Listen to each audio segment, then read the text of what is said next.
guys, we're going to go over some open whips. 6, 7, 8. So sugar push, 2, 3. Keep the second hand, open whip.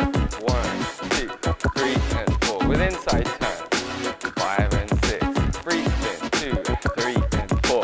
5 and 6. Second variation, sugar push, keep the hand. Triple step, open whip. Keep both the hands as we go over. Anchor step. Sugar push, first the hands. Triple step, we let go. We're going to pick it up on the way in, and then we can choose one of our 2 initial variations. All right, let's break that down.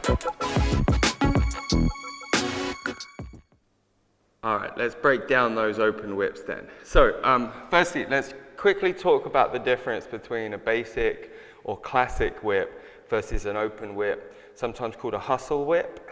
Gaga.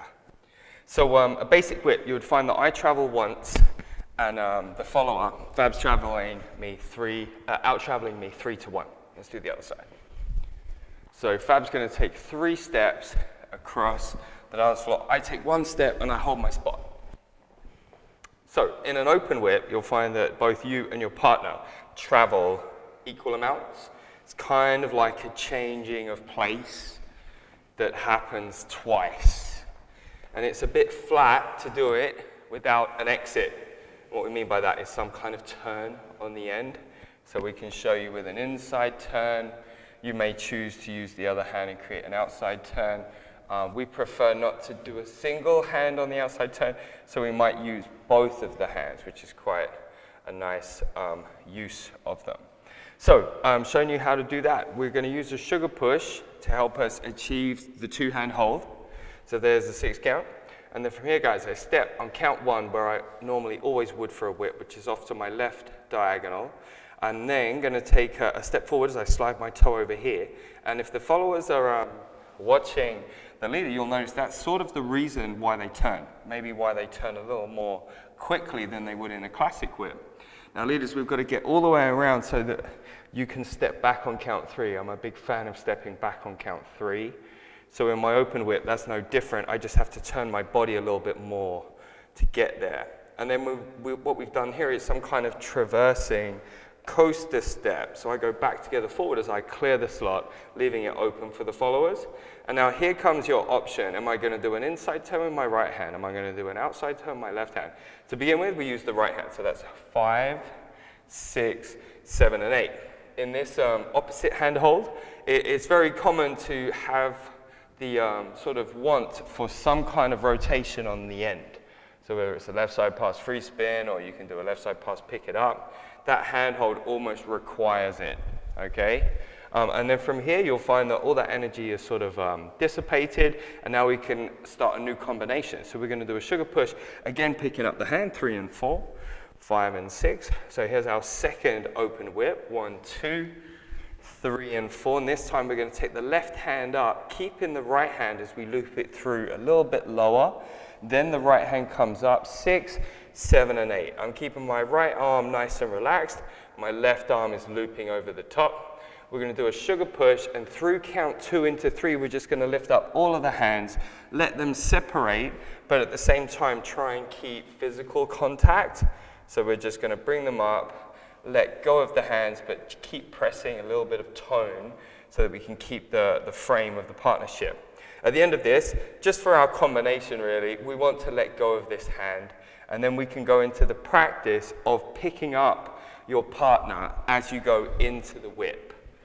Okay, it's a development that you'll see a lot of intermediate advanced dancers doing, so I'm sure that you might aspire to that. So what we would be, what advice we would offer is to get pretty high up on the arm. You know, I like to trick my partner into thinking that she's going to move into a closed position so that she really commits to the movement. 5, 6, 7, and 8. Sometimes you can see, if you leave the hand out here and it's a bit nondescript, the followers sometimes try to grab it or they try to shape, they're just not sure about it. So I usually scoop my arm like I'm going for closed position and then just gently keep contact, sliding it down. And remember guys, this is why we don't wear our wristbands on our right hand.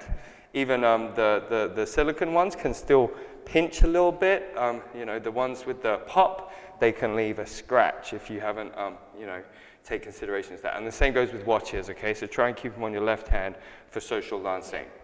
Followers, I want to mention through this that my frame should be kind of up and out. How I start when my leader's got the regular hand hold. My posture when you say that. My left arm is kind of the side of me. Like if we switch to the other side, you'll see better. Okay, so where I am here, this is like my natural hold. So I'm always ready if my leader needs that hand. So as we move into this open whip, you'll actually see, I know it's a whip. So did you see how I opened up my frame slightly to think, oh, we're going into close. And then obviously my leader changes his mind to move into open. He has whip. The option, whether it's going to be closed or open.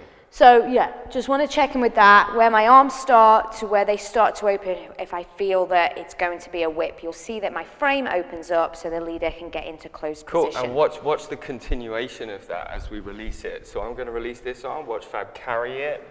That arm then gets carried into, it naturally wants to resolve behind the body, then it comes into out. And the whole carriage of the frame throughout that passage, once you learn how to feel comfortable about it, it actually becomes quite a stylish trait to your dancing.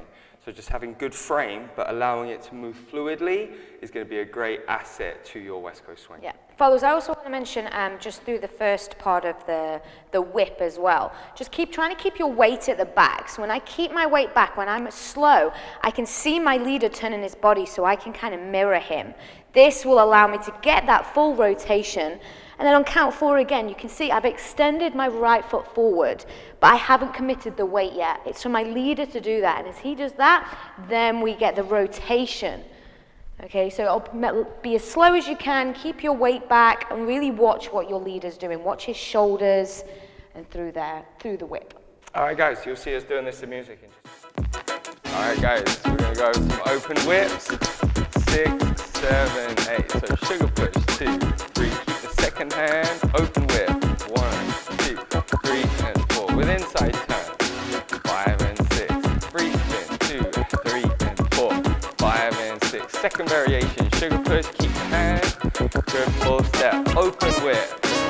Keep both the hands as we go over, anchor step. Sugar push, first the hands. Triple step, we let go. We're going to pick it up on the way in, and then we can choose one of our 2